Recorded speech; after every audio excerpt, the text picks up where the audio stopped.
by calling your names, and we have 6 sessions with each other in this course, in this period of time, and 6 sessions would be with Dr. Bayebi, the other instructor, and the other sessions would be virtual, okay?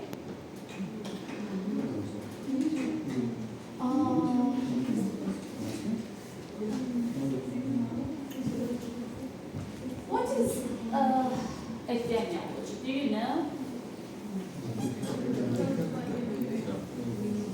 If you know, please raise your hand and explain what is your suggestion about this science.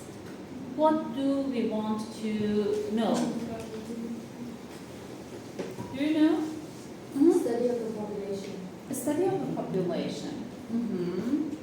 Study of. Could you please continue and complete your sentence? Basically, they're checking the people that have the disease and the people who don't have the disease, and they're just calculating the overall population. Very good. And It's the study of a group of people that have disease in an area. So the main concept based on your 2 suggestions are working on people and working on disease. Yes? It's a distribution of health diseases in a population. Health diseases in a population. So the 3 kinds of explaining working on population and working on disease. Yes? Is there any other comment or suggestion for completing or not? Okay, very good. Sorry. We can use my pointer. It is easier.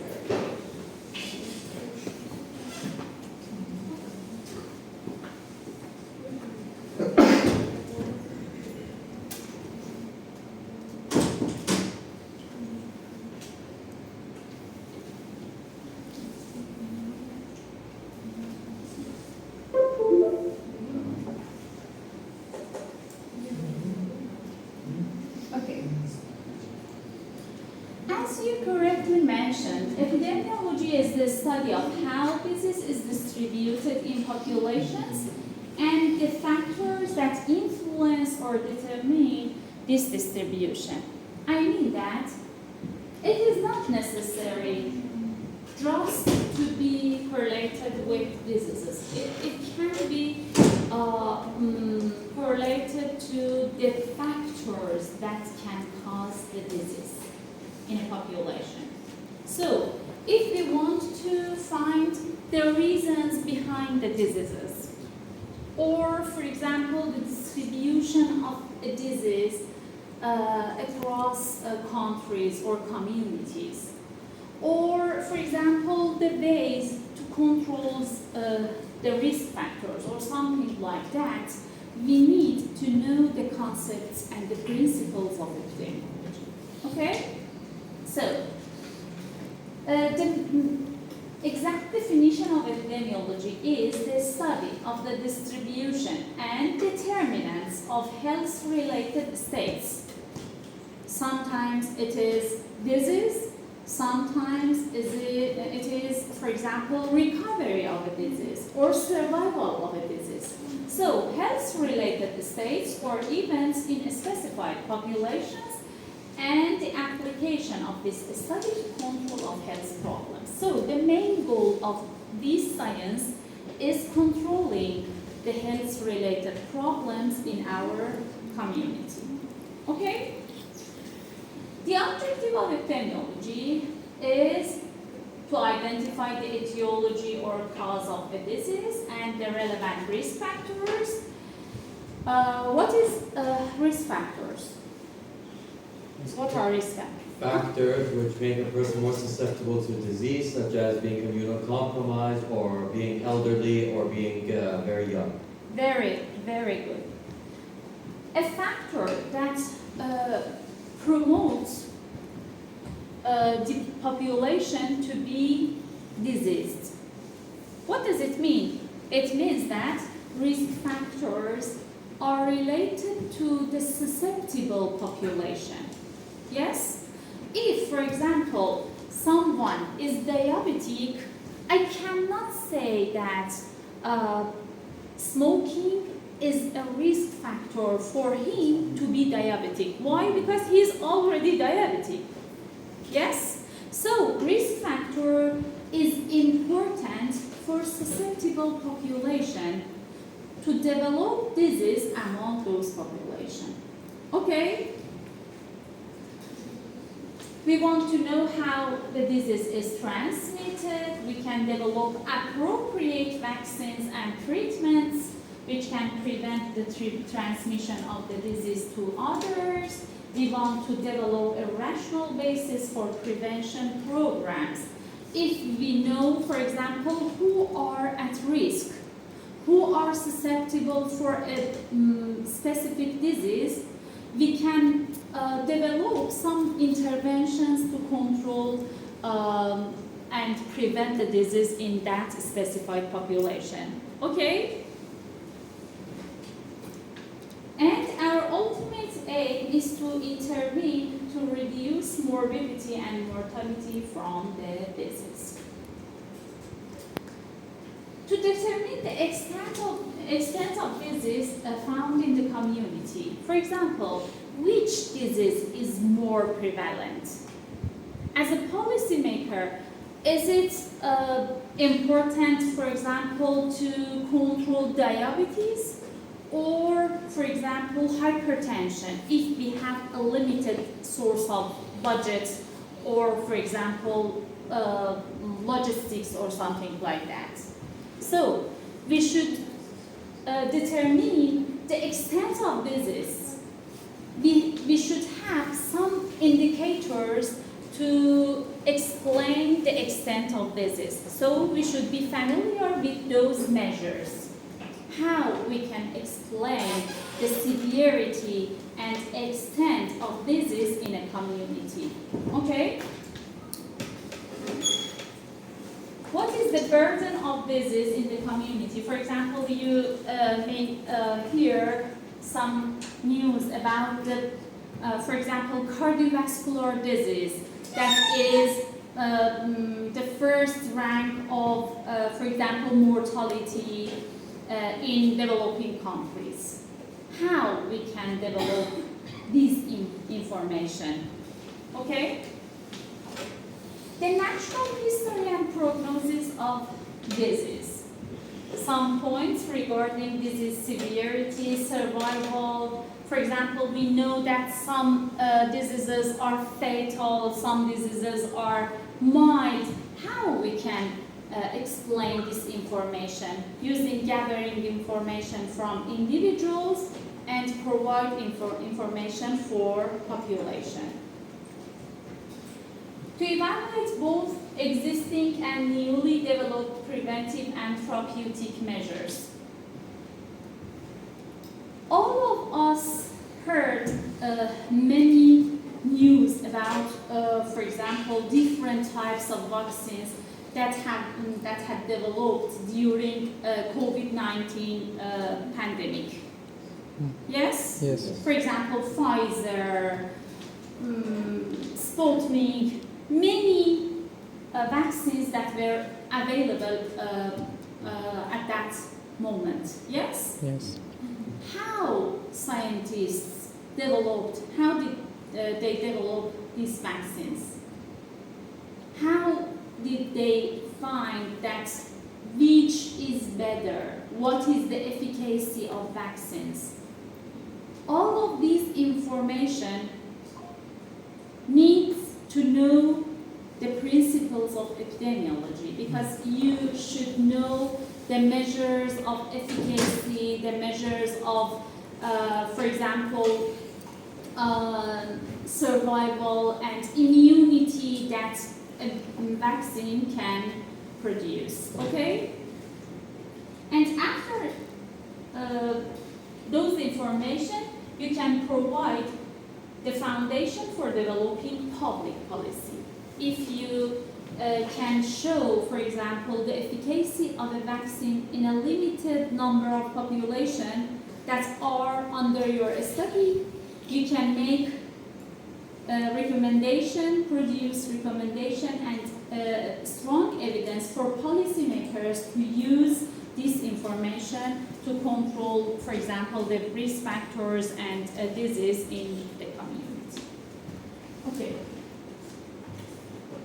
Changing patterns of community health problems. What are the main causes of mortality in this period of time? Cardiovascular. The other. Cancer. The other. Tuberculosis. In which country? India. Tuberculosis is the main cause of mortality. For example, where are you from? Iran. Uh-huh. All of you, think about your country. Do you know what is the main cause of mortality in your country? Cardiovascular system. Cardiovascular. The other. The Cancer. second, cancer. For example, in Iran, road injury, traffic injury, yes, accidents. But think about, for example, 50 years ago. Here you can see the leading causes of death in 1900 and in 2014. Yes?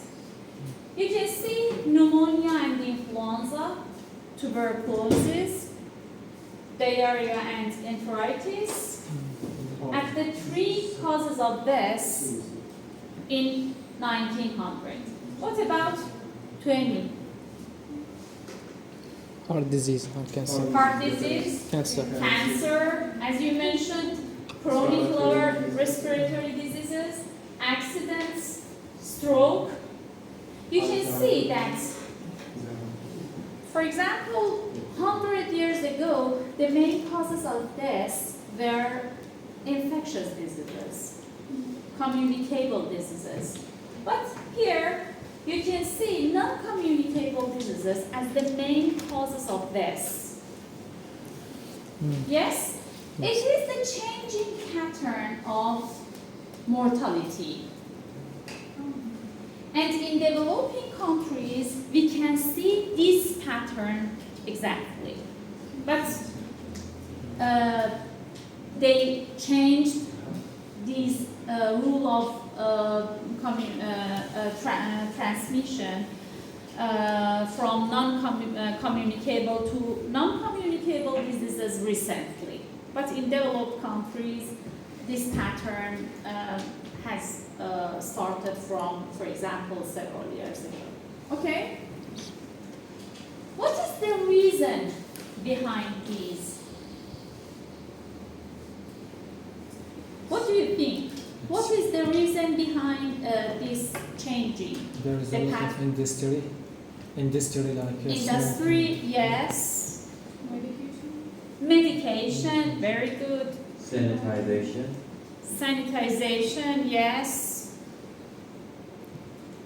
Unhealthy diets. Lifestyle. Lifestyle, what do you mean? Years before, the people were not such modern lives. Mm-hmm. And they were not aware of the diseases and Yes. Think about a patient with, for example, appendicitis. We have surgery right now. We have anesthesia. We have, for example, blood transfusion for injuries or something like that. So, development of medicine and caring population and treating them changed the lifestyle, and the survival of population would be higher in this moment, yes, in this period of time. So, if the population do not die based on diarrhea or based on, for example, measles, rubellas, or something like that, they can survive more, and the rate of non-communicable diseases such as CVD or, for example, cancer would be higher among them. So these change of, for example, disease occurrence is related to different factors such as medical technology, antibiotics, anesthesia, etc., improved standard of living, birth control, nutrition, sanitation and vector control, improvement in lifestyles, and these are important reasons behind this transmission. Here you can see the demographic transition. You can see here the distribution of population in United States in 1900. It is related to 1950, and it is 2000. What is the difference between these three graphs? It is the age category. Here you can see the infants, and here you can see the elderly population. You can see male at the left corner and female at the right hand. What is the difference between these and these? Before, the number of young children was much larger, and probably because people had more children at the time. And the number of older people was much lower because as people get older, it becomes more difficult to treat their health issues. In the second graph, the number of old people increased a bit because the amount of, because we became, better at treating them. And the number of children decreased slightly because people didn't have so many kids anymore. And also the number of middle-aged and young adults, I think it seems to be decreased a little bit. And then in the third graph, the number... It is decreased? A little bit, maybe, a little bit. It seems decreased. But here you can see that 1, 2, 3, 4, it is 2, 4, 6, 8. I can't see Okay, it. you cannot see the numbers, okay? And then in the final graph, we see that the number of old people increased by a lot. And this is probably because we can now treat them much better. Yes, very good. Because we know that based on these improvements in the medical situation and lifestyle and the other reasons that we have mentioned, the survival rate and the life expectancy of population is increased. Yes? So the proportion of elderly population is increased, but the proportion of infants based on base controls are decreased. Yes? Here you can see that at least 50% of population are middle-aged and older. Yes? What is important in this concept?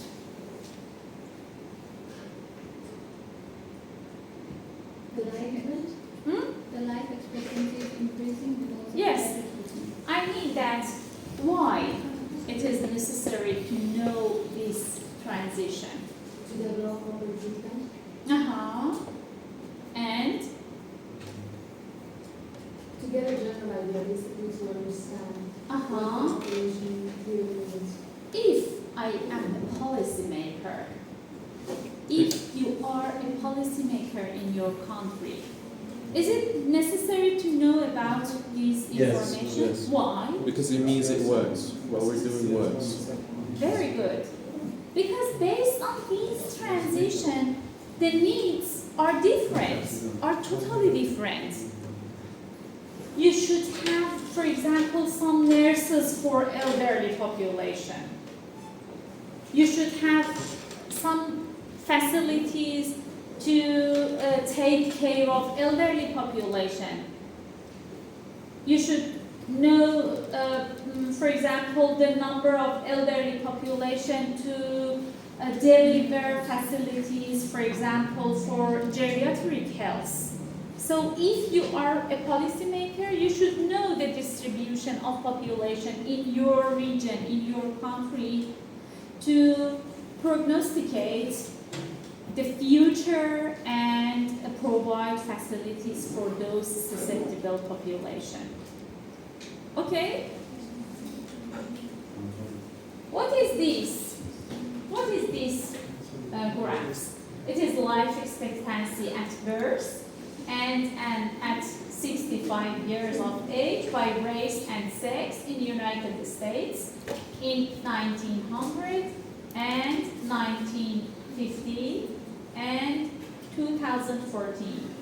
You can see that in all races, white males, white females, black males, and black females, during these 3 years, in 1900, in 1950, and in 2014.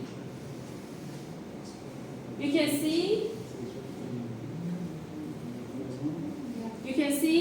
what? That their life expectancy for the black is lower than the one for the white. Clearly, by the year of 30 for the black and the year of 45 for the white. Yes. In all races, we can see this increasement. But what about this? It is life expectancy at 65. It means that how many years after 65 the population can survive? Yes? You can see the increase in this life expectancy as well. But the slope is higher in life expectancy at birth. Why?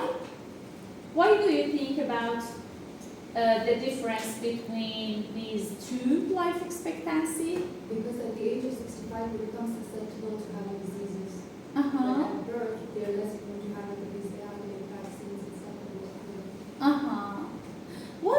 What were the interventions during the recent years to make these type of changes? Providing vaccine. Vaccines, yes. Infant mortality was one of the main objectives that each country tried to target. Yes? Using vaccination, using antibiotics during, for example, 5 years of, for example, after childhood, I mean. Yes? So these interventions are so successful. So those interventions were successful to increase the life expectancy at birth. But we do not have many interventions, many successful interventions to increase the life expectancy at 65. So, although we increase the life expectancy at 65, but the amount of successfulness is more significant in childhood and in middle age, I mean. Okay? So, a major use of epidemiologic evidence is to identify subgroups in the population who are at high risk for disease. Is it important or not? Yes. Is it important to identify high-risk population? Why? So that we can allocate these people more resources to help them.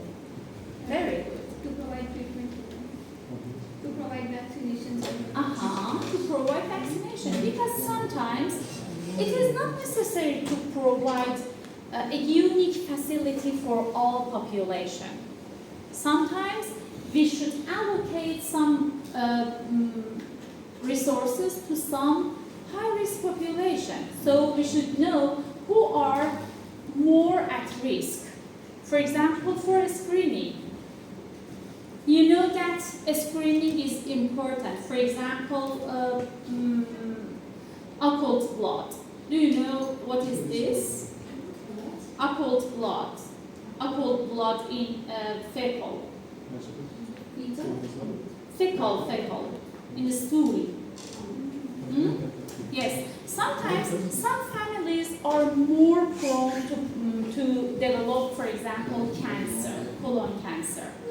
So we have some types of screening to find high-risk population and identify a disease at earlier time. So we should know who are more susceptible, who are more at risk, and provide screening programs for those population to identify the disease at earlier time. Okay? We should identify the specific factors or characteristics that put them at high risk and try to modify those factors. We spoke about this issue. It is important to keep in mind that such risk factors may be of two types, non-modifiable and modifiable. Risk factors can be divided to two main categories, non-modifiable and modifiable. What are these? Non-modifiable risk factors are things which we can't change. For example, someone who is old or someone who's very young or Age, for example, yes. or immunocompromised, maybe genetic defects or something like that. Yes. Modifiable has to do with lifestyle choices. For example, someone who's overweight, someone who smokes, or someone who works in a high-stress environment or lives a high-stress life. Very good. Since we cannot change the non-modifiable risk factors, for example, sex, we know that men are more susceptible for cardiovascular diseases. We cannot change the sex, or age, or race, or genetic factors. But we can modify the modifiable risk factors, such as blood pressure, such as cholesterol level, or something like that. So we should know the reason behind the diseases to find the modifiable risk factors and develop some intervention for them. Do you know what are the three main levels of prevention? Primary prevention, secondary prevention, and tertiary prevention. Do you know what are these? No? Okay. Primary prevention is providing some facilities to prevent a disease. What do I mean? What do I mean? That mask, putting mask. Very good. Sanitization. Sanitization, yes. Vaccination, very good. Sterilization. For example, fastening seat belts. Yes? Yes. These types of prevention help you to prevent developing a disease. Okay, but what is secondary prevention? Secondary prevention help you to identify the diseased population at earlier time, such as screening. Why do you screen the population? For example, you recommend the ladies to take mammography, yes? Why? Because you want to identify the population who are diseased at earlier time. If you do not screen the population, they would be diseased and you can diagnose them, but later. If you diagnose your patients at earlier time, you can decrease the rate of complications among them and provide treatment for them earlier. So it is the secondary prevention. How about tertiary prevention? Tertiary prevention is a little later. It means that the patient is diagnosed, but you want to decrease the level of complications among them. For example, after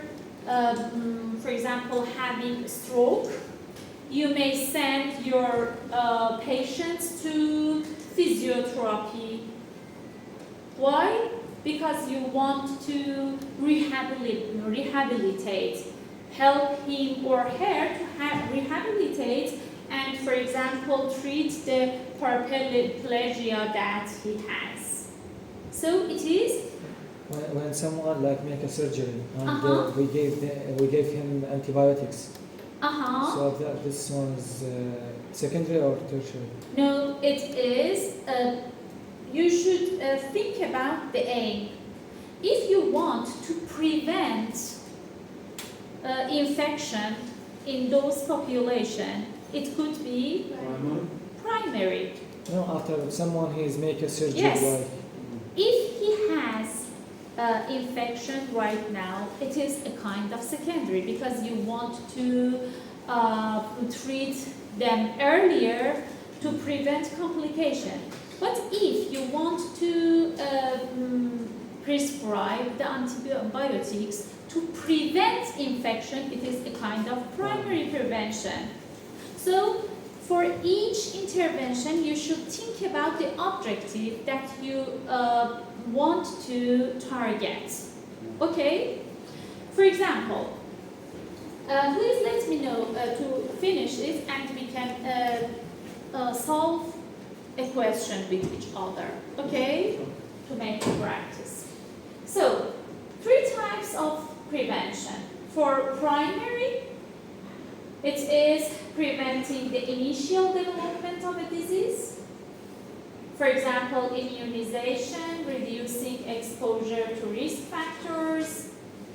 And in secondary, it is early detection of existing disease to reduce severity and complications. For example, screening for cancers, and for tertiary, reducing the impact of the disease. So it is rehabilitation for stroke. Okay?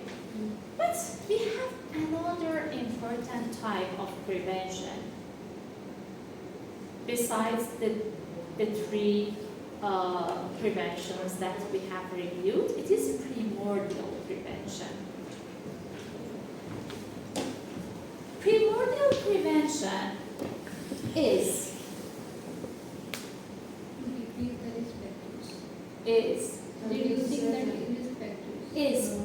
reducing the risk factors. It is the stage before primary prevention. Why? Because in primary prevention, we have risk factors in population, but we want to decrease them. For example, somebody is obese. Obesity is a risk factor. He has this risk factor. We want to reduce his weight because we want to reduce the risk factor in him. But in primordial prevention, we try to prevent the obesity. We do not let him to be obese at first. So, primordial prevention targets the early childhood ages. Okay? We want to reduce, for example, the risk factor of, for example, using mobile, using screens, or educate our infants, our childhood in kindergarten to, for example, intake less salt or something like that. It means that in primordial prevention, we try to educate our population to prevent risk factors. In primary prevention, we try to reduce the level of risk factors in our population who are mostly at risk. In secondary prevention, we try to identify the disease population at earlier stage. Okay?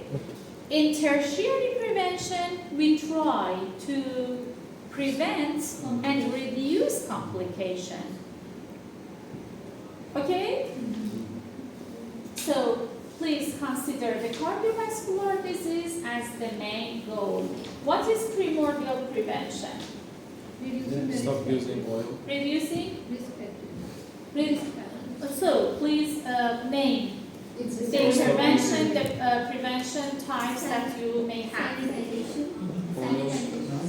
For cardiovascular disease? Oil. Oh, okay.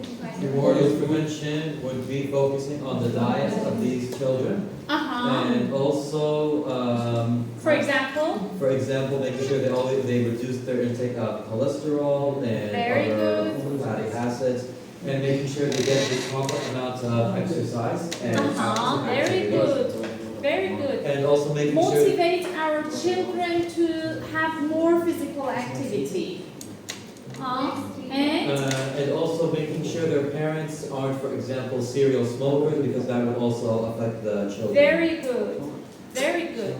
If we try to educate our children that smoking is very bad for your health, we try to help them not to smoke in the future.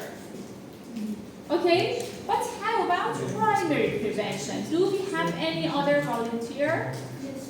Yes? Please speak a little louder. Reduce smoking in that population. Very good. If we try to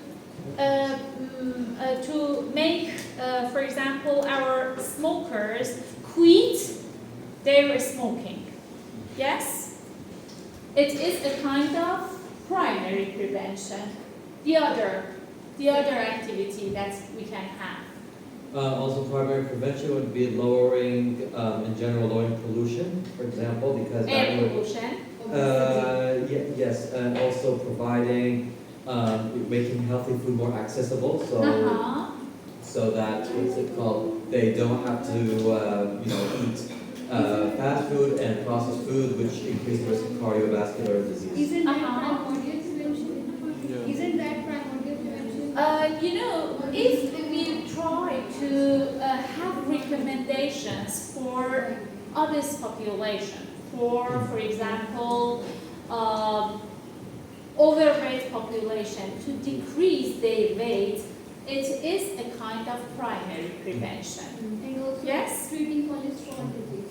Or, for example, making some prescription, for example, for population who have increased level of cholesterol, Also, to decrease the level of cholesterol among them. immunization for preventing the disease that might be there in future, like Consider our main objective is cardiovascular disease. How vaccination can I help? said immunization.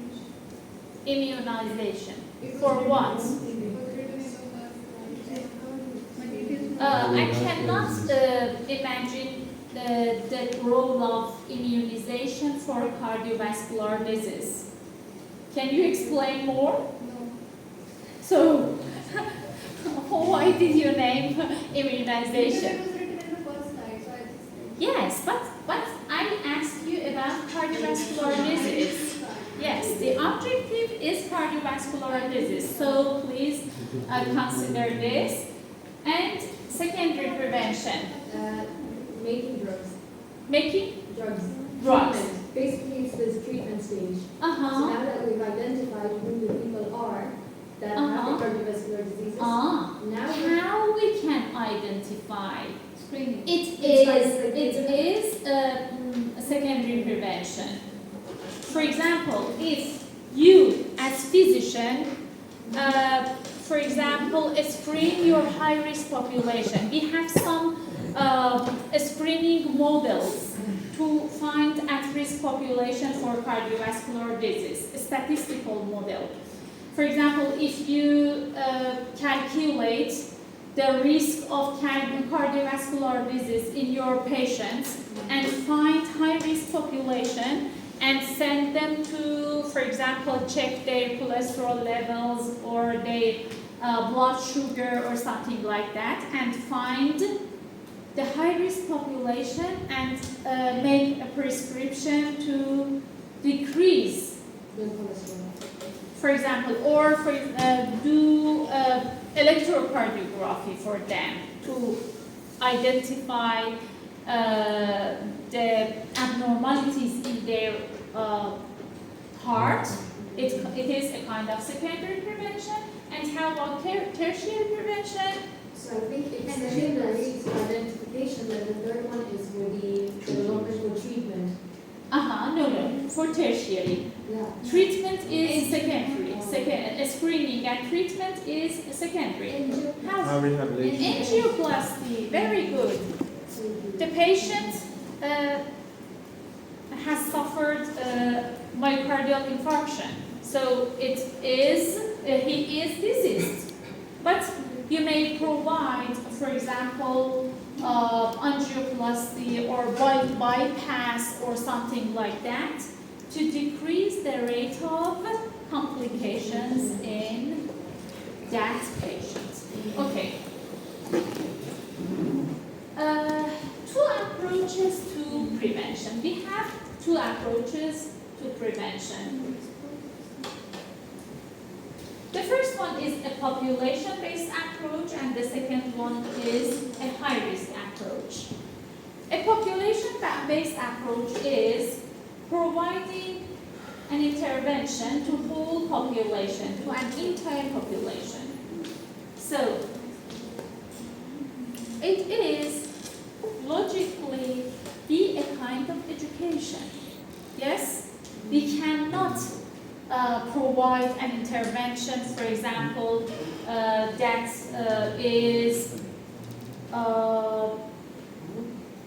puts our population at risk. Yes? So, in population-based approach, it is a kind of inexpensive and non-invasive intervention. Okay? But a high-risk approach, in a high-risk approach, we target our high-risk population. So this screening could be more expensive, more invasive, and inconvenient. Could you please think about these two interventions and make an example for each of them? In the coronavirus, during the coronavirus, we provided vaccine to the whole population. Vaccination, because it was so cheap. But for the current time in the hospitals, it was only to the high-risk population, to those who were the patients. Very They were good. given the current time. For high-risk approach, for example, if you provide a screening program, for example, you want to find the colon cancer patients, and you want to make a colonoscopy. Do you know what is colonoscopy? Yeah. Yes? Is it possible to make a suggestion and recommend all population to go to gastroenterologist and make a colonoscopy? It is not possible. It is expensive, it is inconvenient, it is invasive. So we just recommend our high-risk population to go and do colonoscopy, but we can recommend our whole population to do a stool exam for identification of occult blood. Yes, it is less expensive and it is non-invasive, and after that we can send the high-risk population for colonoscopy. Is it clear? Yes. Okay. In most situations, a combination of both approaches is ideal. We can review these screening programs in the second part of our study, and Dr. Bayegi will review the screening programs and the different approaches of screening for them. Okay? For you, sorry. And epidemiology and clinical practice. Can epidemiology help the physicians in their routine practice, in their medical practice? How?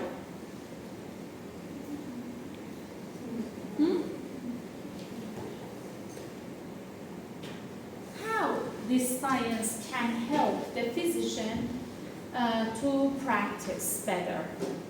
It makes it more efficient for them to diagnose, like to choose how to help this person. Uh-huh. That's one thing. Do you know what the information that you are used originates? Yeah, it's from epidemiology. How? For example, you are a physician and you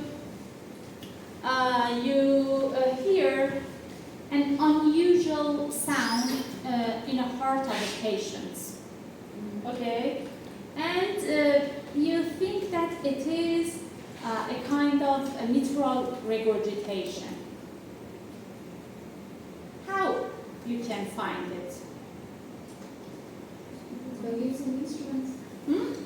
By using yes, yes. But how you can relate that this type of sound is related to mitral regurgitation, not, for example, the other There's thing. like previous data that's available. Very good. Previous data. Okay.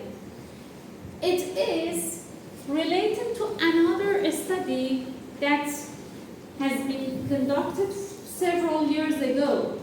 For example, based on data of several studies of, for example, a large population, and they studied the relation between different types of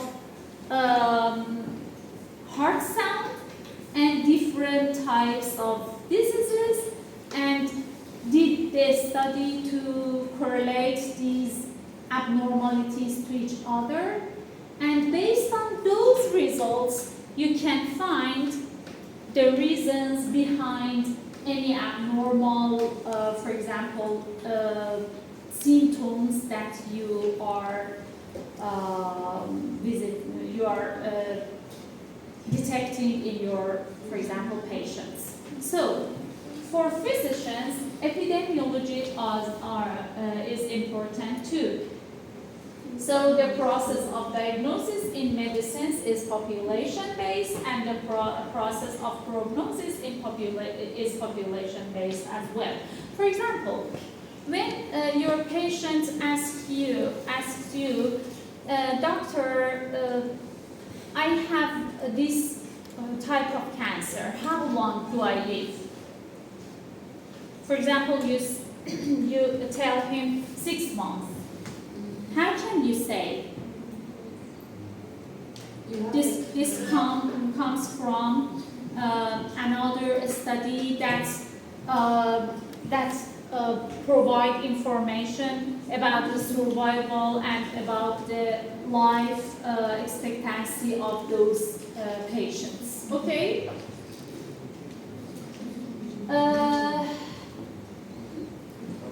Or sometimes you are in clinic and you want to make a prescription and make a diagnosis for example, a sore throat.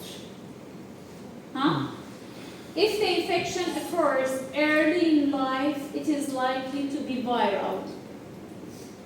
It doesn't need to prescribe antibiotics. If it occurs at ages 4 to 7, it is likely to be a streptococcal. So you may prescribe penicillin. Yes?